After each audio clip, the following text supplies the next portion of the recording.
Are you busy? I bet you are.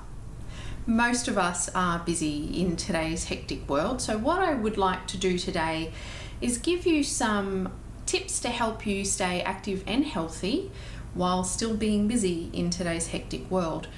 And it's important to understand that life is not going to get less busy. If anything, it's probably going to get more hectic.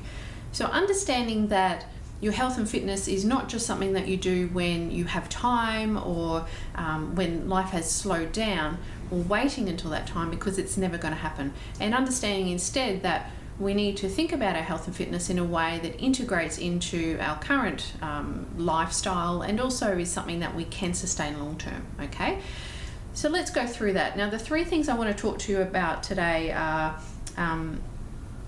developing a keystone habit, being realistic, and avoiding harsh self-judgment. So let's start with the keystone habit. Now, the keystone habit is a concept that we use in terms of starting your day off on the right foot. Okay, very simple concept.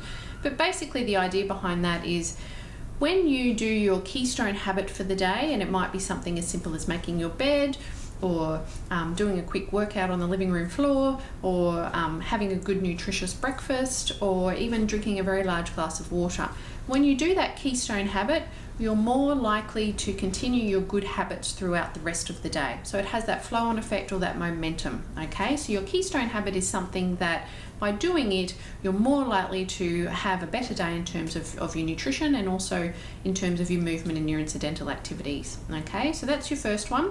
Your second one is understanding that we need to be realistic when it comes to our health and fitness, particularly in very busy times. So whether it's a particularly busy work time at work, maybe you've got a lot of projects on, maybe you've got a lot of social activities on, maybe you've got a lot of family commitments or other commitments. So in those periods of your life, it's important to have a very realistic approach to your health and fitness during those times. So for example, understanding that trying to aim for perfection at that point in your life is likely to cause failure.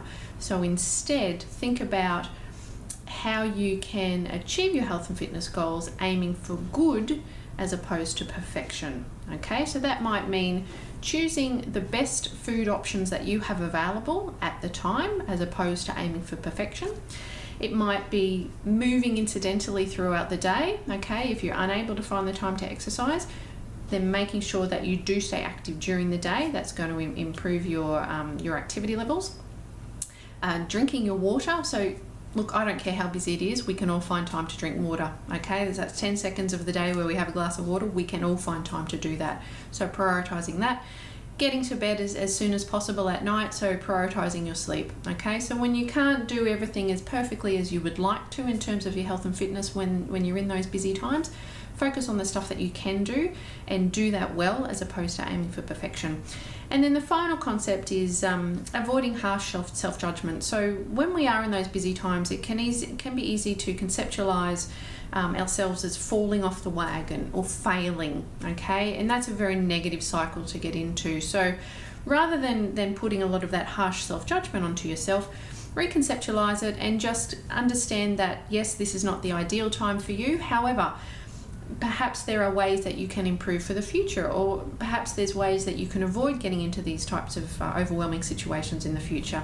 So understanding that while this busy period of your life may not be perfect, using that as a learning experience and using that as a tool to then implement in the future when you do get into those busy times again, okay? So there's some things for you to think about. We are all busy, and you know whether that's a good or a bad thing is something I can talk to you about for hours and hours, but I won't. So I hope that those three concepts have helped you. If you would like any other suggestions or tips, please let me know. I'm here to help, and I hope that you found that useful.